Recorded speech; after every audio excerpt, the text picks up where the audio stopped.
ವಿದ್ಯಾರ್ಥಿಗಳೇ, ಕಳೆದ ಅವಧಿಗಳಲ್ಲಿ ಏನು ಮೂರ್ತಿರಾಯರು ಬರೆದಂತಹ ವ್ಯಾಕರಣಗೀತೆ ಎಂಬ ಒಂದು ಲಲಿತ ಪ್ರಬಂಧವನ್ನ ನಾವು ಅಭ್ಯಾಸವನ್ನ ಮಾಡಿದ್ವಿ. ಹೌದಾ? ಎಂತ ಪ್ರಬಂಧ? ಆ ಲಲಿತ ಪ್ರಬಂಧವನ್ನ ನೀವು ತಿಳ್ಕೊಳ್ಳುವಂತ ಸಂದರ್ಭದಲ್ಲಿ ಪ್ರಬಂಧಗಳಲ್ಲಿ ಎಂತಹ ಪ್ರಬಂಧಗಳು ಇರ್ತವೆ ಎನ್ನುವಂತಹದ್ದನ್ನು ಸಹ ಸ್ಥೂಲವಾಗಿ ನೀವೆಲ್ಲ ಅಭ್ಯಾಸ ಮಾಡಿಕೊಂಡಿದ್ದೀರಿ. ಆ ವ್ಯಾಕರಣಗೀತೆಯ ಲೇಖಕರಾಗಿರುವಂತಹ ಏನು ಮೂರ್ತಿರಾಯರ ಪರಿಚಯವನ್ನ ಮಾಡ್ಕೊತಿದ್ವಿ. ಅದಾದ ನಂತರದಲ್ಲಿ ಇಡೀ ಪಾಠದಲ್ಲಿ ಬರುವಂತಹ ಕಥೆಯನ್ನ ಕಥಾರೂಪದಲ್ಲೂ ಹೇಳುವುದರ ಜೊತೆಗೆ ಪಾಠವನ್ನ ಮಾಡ್ತಾ ಪ್ರತಿ ಸಾಲಿನ ಅರ್ಥವನ್ನು ಸಹ ನಿಮಗೆಲ್ಲರಿಗೂ ಸಹ ಮನವರಿಕೆಯನ್ನ ಮಾಡಿಕೊಟ್ಟಿದ್ವಿ. ನೀವೆಲ್ಲರೂ ಚೆನ್ನಾಗಿ ಅಭ್ಯಾಸವನ್ನ ಮಾಡಿದಿರಿ ಎನ್ನುವಂತಹ ಆಶಯ ನನಗಿದೆ. ಈಗಾಗಲೇ ಆ ವ್ಯಾಕರಣಗೀತೆ ಪಾಠದಲ್ಲಿ ಬರುವಂತಹ ಎರಡು ಪ್ರಮುಖ ವಿಚಾರಗಳನ್ನು ನಾವು ಅಭ್ಯಾಸ ಮಾಡಿದ್ವಿ. ಒಂದು ಧರ್ಮ, ಇನ್ನೊಂದು ವ್ಯಕ್ತಿತ್ವ. ಬರುವಂತಹ ಎರಡು ಕ್ಯಾರೆಕ್ಟರ್ಗಳಲ್ಲಿ ಒಂದು ಹುಲಿ, ಮತ್ತೊಂದು ಮಾನವ ಅಥವಾ ಶಾಂತ. ಇವರ ಇಬ್ಬರ ನಡುವಿನ ಒಂದು ಭಾವನಾತ್ಮಕವಾಗಿರುವಂತಹ ತೊಳಲಾಟವನ್ನ ನಾವು ಅಭ್ಯಾಸವನ್ನ ಮಾಡಿದ್ವಿ. ಹೌದಲ್ಲ? ಕಳೆದ 3 ಅವಧಿಗಳಲ್ಲಿ ನೀವು ಕಲಿತಂತಹ ಈ ಒಂದು ವಿಚಾರವನ್ನ ನಿಮ್ಮ ಕಲಿಕಾ ಸಾಮರ್ಥ್ಯದ ಮೂಲಕ ಚಟುವಟಿಕೆಯ ಆಧಾರಿತ ಅಭ್ಯಾಸವನ್ನ ನಾನೀಗ ಮಾಡಬೇಕಾಗಿದೆ. ಆ ಕಾರಣದಿಂದ ನೀವೆಲ್ಲರೂ ಸಹ ನೀವು ಕಲಿತಂತಹ ವಿಚಾರಗಳನ್ನ ಭಯವಿಲ್ಲದೆ ನಿರ್ಭೀತಿಯಿಂದ ವೇದಿಕೆಗೆ ಬಂದು ಅದು ಲೇಖಕರ ಪರಿಚಯ ಆಗಲಿ, ಪದಗಳ ಅರ್ಥ ಆಗಲಿ, ಅಲ್ಲಿ ಬರುವಂತಹ ಭರತಖಂಡದ ಹುಲಿ ಆಗಲಿ, ಶಾನುಭೋಗ ಆಗಲಿ, ಅಥವಾ ಆ ಹುಲಿಯ ಧರ್ಮಕ್ಕೆ ಸೇರಿದ ಅಥವಾ ಹುಲಿಯ ಜಾತಿಗೆ ಸೇರಿದ ಬೆಕ್ಕನ್ನ ಕುರಿತು ಹೇಳಿರುವಂತಹ ವಿಚಾರ ಆಗಲಿ, ಕೀರ್ತಿ ಪುಸ್ತಕ ಆಗಲಿ ಅಲ್ವಾ, ಅದರ ಜೊತೆಗೆ ಕಂದಾಯ ವಸೂಲಿ ಮಾಡುವಂತಹದ್ದಾಗಲಿ, ಎಲ್ಲ ವಿಚಾರಗಳನ್ನ ನೀವೇ ಸ್ವತಃ ಇಲ್ಲಿ ಬಂದು ಹಂಚ್ಕೋಬೇಕಾಗಿದೆ. ನೀವೆಲ್ಲರೂ ಸಹ ಕಲ್ತಿದ್ದೀರಿ, ನೀವೆಲ್ಲ ಬರ್ತೀರಿ ಎನ್ನುವಂತಹ ಆಶಯವನ್ನು ವ್ಯಕ್ತಪಡಿಸ್ತಾ ಈ ವೇದಿಕೆಯನ್ನ ಈಗ ನಿಮಗೆ ಬಿಟ್ಟುಕೊಡ್ತಾ ಇದೆ. ಹಾಗಾದ್ರೆ ಇವತ್ತಿನ ಚಟುವಟಿಕೆಯಲ್ಲಿ ನಾವು ಪ್ರಸ್ತಾಪ ಪಡಿಸ್ತಾ ಇರುವಂತಹ ವಿಚಾರ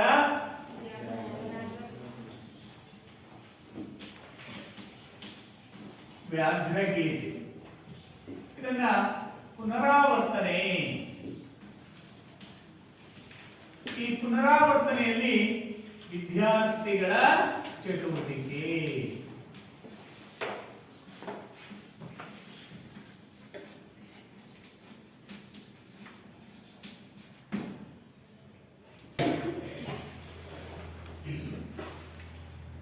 ನನ್ನ ಹೆಸರು ಬೋನಚಿಗೆ. ನಾನು 10ನೇ ತರಗತಿಯಲ್ಲಿ ಓದುತ್ತಿದ್ದೇನೆ. ನಾನು ಈಗ ವ್ಯಾಕರಣಗೀತೆ ಪಾಠದ ಲೇಖಕರ ಪರಿಚಯ ಮಾಡಿಕೊಡುತ್ತಿದ್ದೇನೆ. ಲೇಖಕರು ಎನ್ ಮೂರ್ತಿರಾಯರು ಮಂಡ್ಯ ಜಿಲ್ಲೆಯ ಅಕ್ಕಿಹೆಬ್ಬಾಳಿನಲ್ಲಿ ಜನಿಸಿದರು. ಇವರ ಪೂರ್ಣ ಹೆಸರು ಅಕ್ಕಿಹೆಬ್ಬಾಳು ನರಸಿಂಹ ಮೂರ್ತಿರಾಯ್. ಇವರು ಬರೆದಿರುವ ಕೃತಿಗಳು ಅಪರ ವಯಸ್ಕನ ಅಮೆರಿಕ ಯಾತ್ರೆ, ಚಂಡಮಾರುತ, ಹಗಲುಗನಸುಗಳು ಮುಂತಾದ ಕೃತಿಗಳನ್ನು ಬರೆದಿದ್ದಾರೆ. ಇವರಿಗೆ ಬಂದಿರುವ ಪ್ರಶಸ್ತಿಗಳು ಗೌರವೇಟ್ ದಿಲೀಪ್ ಪ್ರಶಸ್ತಿ, ಕೇಂದ್ರ ಸಾಹಿತ್ಯ ಅಕಾಡೆಮಿ ಪ್ರಶಸ್ತಿ, ಪಂಪ ಪ್ರಶಸ್ತಿ ಲಭಿಸಿವೆ. ನಾನು ಇಂದು ನನ್ನ ಗೆಳೆಯರಿಗೆ ಕೃತಿಕಾರರ ಪರಿಚಯ ಬಗ್ಗೆ ಪ್ರಶ್ನೆಯನ್ನು ಕೇಳುತ್ತಿದ್ದೇನೆ. ಕೃತಿಕಾರರ ಪರಿಚಯ ಎನ್ ಮೂರ್ತಿರಾಯರ ಪೂರ್ಣ ಹೆಸರೇನು?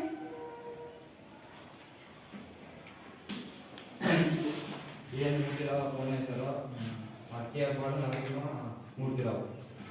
ಇವರು ಎಲ್ಲಿ ಜನಿಸಿದರು?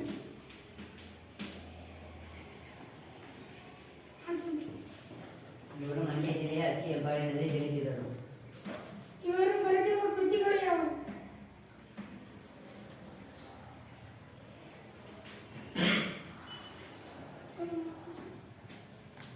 ಹಗಲಗನಸು, ಅಪರಿಮಿತನ ಅಮೆರಿಕ ಯಾತ್ರೆ,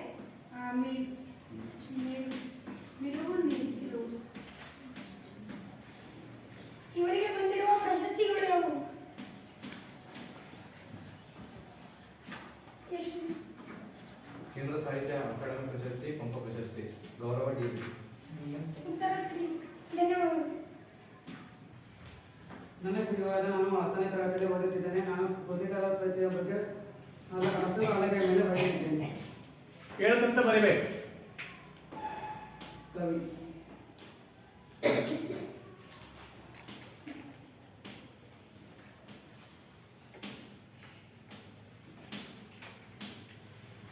ಏನು ಮಾಡ್ತೀರೋ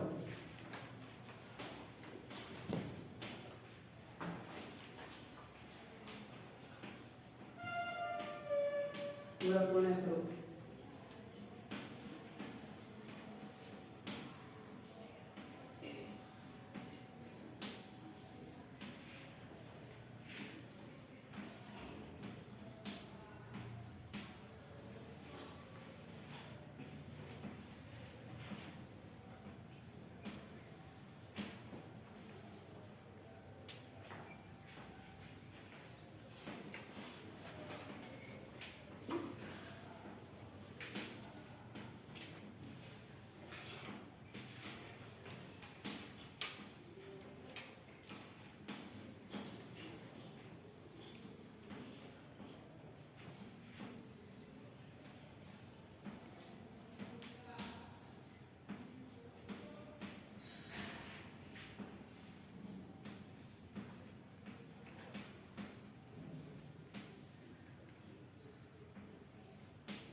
ನನ್ನ ಹೆಸರು ಧನುಷ್. ನಾನು 10ನೇ ತರಗತಿಯಲ್ಲಿ ಓದುತ್ತಿದ್ದೇನೆ.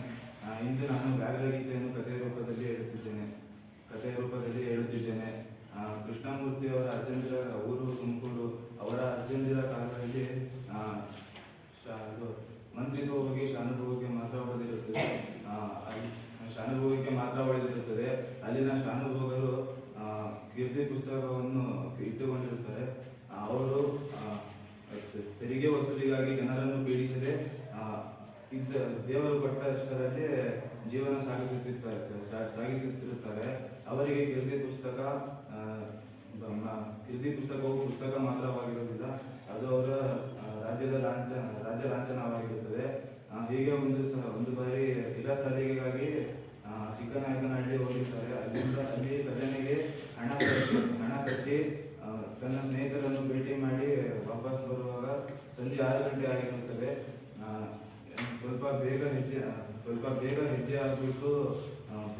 ಬೇಗ ಹೆಜ್ಜೆ ಹಾಕಿ ಹೋದರೆ ಊಟದ ಸಮಯಕ್ಕೆಲ್ಲ ಊರು ತಲುಪಬಹುದು ಅಂತ ಯೋಚನೆ ಮಾಡಿಬಿಟ್ಟು ಭಯದಿಂದಲೇ ಹೋಗ್ತಾ ಇರ್ತಾರೆ.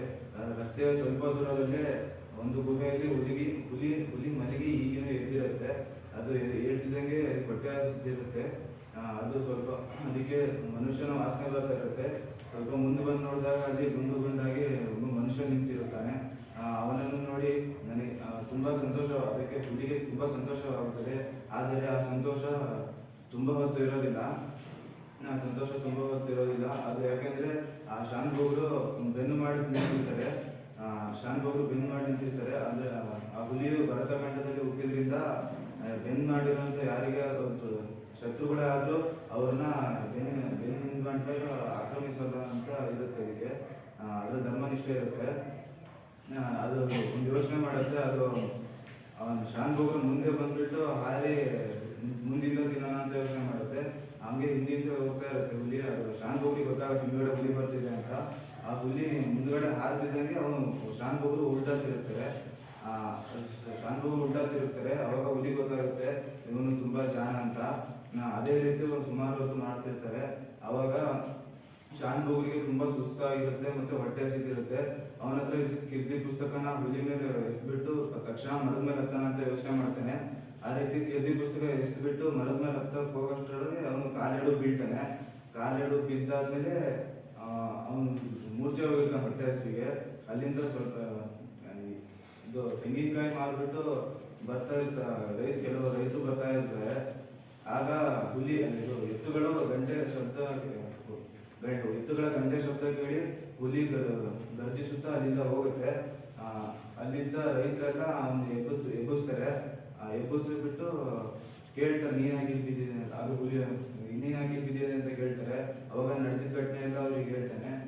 ಹೇಳ್ಬಿಟ್ಟು ಅವ್ರ ಮನೆ ಕರ್ಕೊಂಡು ಹೋಗ್ಬಿಡ್ತಾರೆ. ಮನೆ ಕರ್ಕೊಂಡು ಹೋಗ್ಬಿಟ್ಟು ಹೊಟ್ಟೆ ತುಂಬ ಊಟ ಮಾಡ್ತಾನೆ ಶಾನ್ ಭೋಗರು. ಆಮೇಲೆ ಆ ಕೀರ್ತಿ ಪುಸ್ತಕನ ಅವರು ದೇವ್ರ ಮನೇಲಿಟ್ಟು ಪೂಜೆ ಮಾಡ್ತಾ ಇರ್ತಾರೆ. ಆದ್ರೆ ಅವನು ಅನ್ಕೊತಾನೆ ಇದು ಕೀರ್ತಿ ಪುಸ್ತಕದಿಂದಾನೆ ನಾನು ಬಚಾವಾದ ಅಂತ. ಆದ್ರೆ ಆ ಹುಲಿ ಧರ್ಮನಿಷ್ಠೆಯಿಂದ ಅವನು ಬದುಕಿರ್ತಾನೆ. ಧನ್ಯವಾದ. ಈಗ ನಾನು ಮಾಡಿರುವ ವ್ಯಾಘ್ರಗೀತೆ ಎಲ್ಲರಿಗೂ ಅರ್ಥ ಆಗಿದೆಯಾ? ಹಾಗಾದ್ರೆ ನಾನು ಈ ವ್ಯಾಘ್ರಗೀತೆಯಲ್ಲಿ ಬರುವ ಕೆಲವು ಪ್ರಶ್ನೆಗಳನ್ನು ಕೇಳಿದ.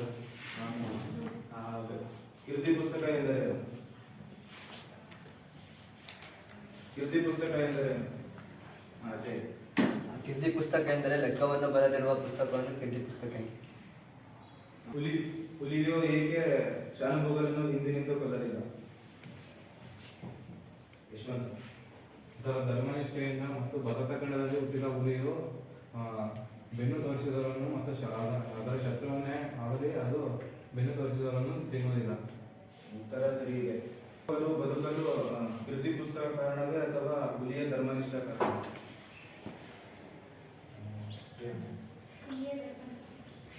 ಉತ್ತರ ಸರಿ ಇದೆ. ಧನ್ಯವಾದಗಳು.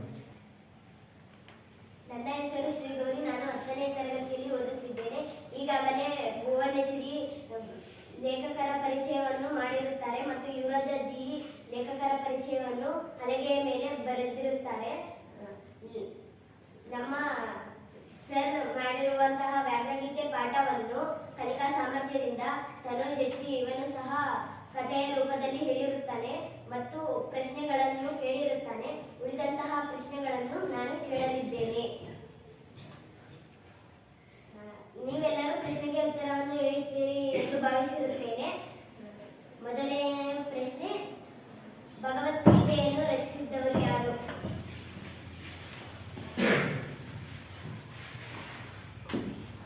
ಯುವರಾಜ ಜಿ.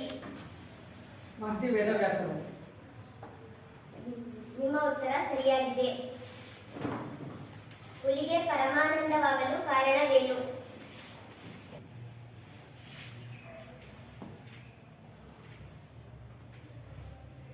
ರಚನಾ. ಶಾನುಭೋಗರ ದುಂಡುಗುಂಡಾದ ಶರೀರವನ್ನು ನೋಡಿ ಹುಲಿಗೆ ಪರಮಾನಂದವಾಯಿತು. ಸರಿ ಇದೆ.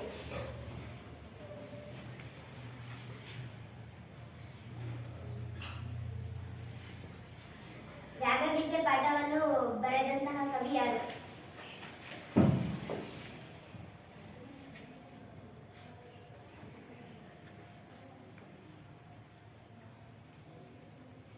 ಪ್ರಜ್ವಲ್ ನಾಯ್ಕ್. ಎನ್ ಮೂರ್ತಿರಾವ್. ನಿಮ್ಮ ಉತ್ತರ ಸರಿಯಾಗಿದೆ.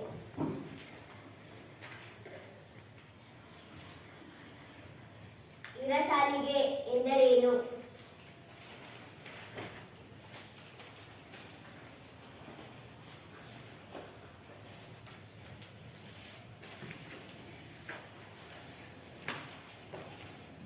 Yashwant S L.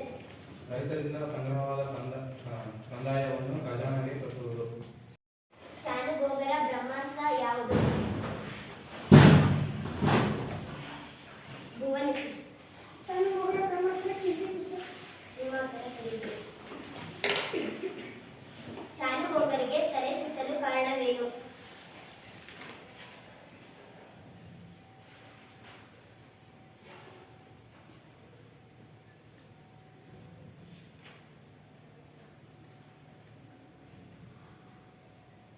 ಚಚ್ಚು.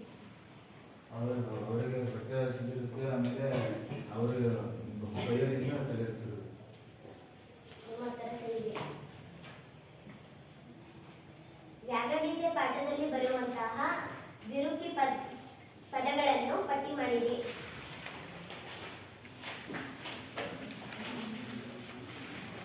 ಯುವರಾಜ ಜಿ. ಮೆಲ್ಲ ಮೆಲ್ಲನೆ. ನಿಮ್ಮ ಉತ್ತರ ಸರಿಯಿದೆ. ಜ್ಯೋತಿ. ಬೇಗ ಬೇಗ. ನಿಮ್ಮ ಉತ್ತರ ಸರಿಯಿದೆ. ಅಜಯ್ ಎಂಬು. ದೊಡ್ಡ ದೊಡ್ಡ. ನಿಮ್ಮ ಉತ್ತರ ಸರಿಯಿದೆ.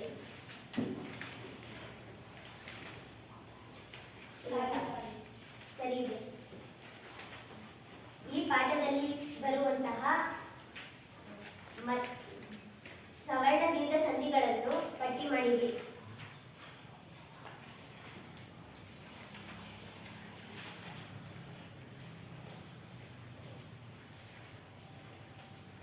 ಯುವರಾಜಿ. ಬ್ರಹ್ಮಪುರಶಾಸ್ತ್ರ ಸವರ್ಣ ದೀರ್ಘ ಸಂಧಿ ಬ್ರಹ್ಮ. ನಿಮ್ಮ ಉತ್ತರ ಸರಿಯಾಗಿದೆ. ಭುವನೇಶ್ವರಿ. ಪರಮಾನಂದ. ನಿಮ್ಮ ಉತ್ತರ ಸರಿಯಾಗಿದೆ. ನೀವು ಅದನ್ನು ಬಿಡಿಸಿ ಹೇಳಿರಿ. ಪರಮಾತ್ಮ ಆನಂದ. ಪರಮಾನಂದ. ನಿಮ್ಮ ಉತ್ತರ ಸರಿಯಾಗಿದೆ.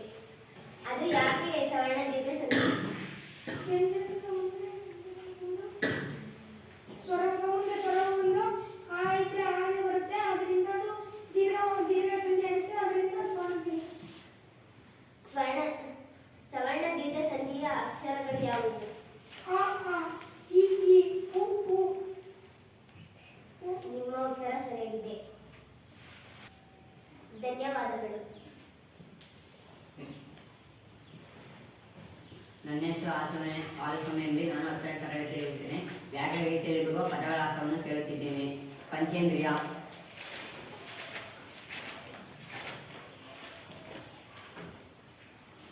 ಗಣೇಶ್. ಕಣ್ಣು, ಕಿವಿ, ಮೂಗು, ನಾಲಿಗೆ.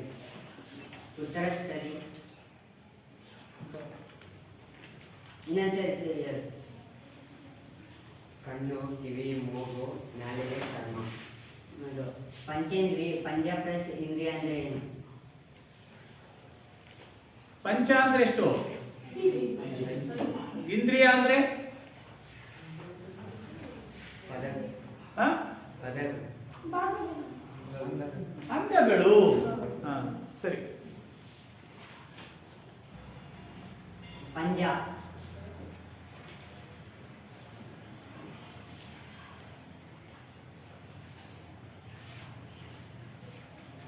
ಲೋಹಿತ್, ಹುಲಿಯ ಅಂಗಾಲು. ಉತ್ತರ ಸರಿಯಾಗಿದೆ. ತೋಟ, ವೀರೇಶ.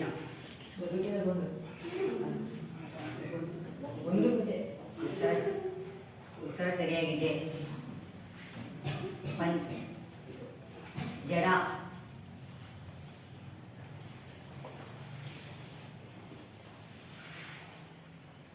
ಪ್ರಾರ್ಥನಾ. ಚಟುವಟಿಕೆ ಜೀವನ. ಉತ್ತರ ಸರಿಯಾಗಿದೆ.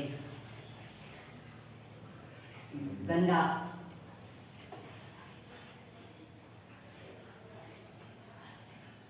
ಯುವರಾಜ್ BS. ವಾಸನೆ. ಧನ್ಯವಾದಗಳು.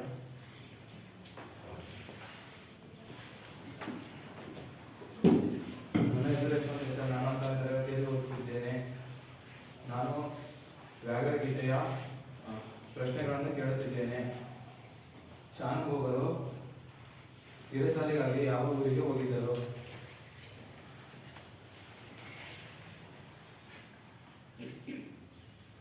ಹರ್ಷಿತ್. ಚಿಕ್ಕನಾಯಕನಹಳ್ಳಿಗೆ ಹೋಗಿದ್ದರು. ನಿಮ್ಮ ಉತ್ತರ ಸರಿಯಾಗಿದೆ. ಶಾನುಭೋಗರು ಮೊದಲಿನ ಕಣಿವೆ ದಾಟಿ ಬರುವಾಗ ಏನೆಂದು ಯೋಚಿಸಿದರು?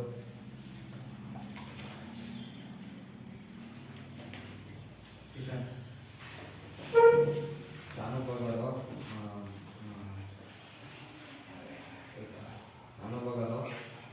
ಚಿಕ್ಕನಾಡಿ ದಾಟಿ ಹೋಗುವಾಗ ದೊಡ್ಡ ದೊಡ್ಡ ಹೆಜ್ಜೆ ಹಾಕಿದರೆ ಊಟದ ಸಮಯ ಹೊತ್ತಿಗೆ ಮನೆ ತಲುಪಬಹುದೆಂದು ಯೋಚಿಸಿದರು.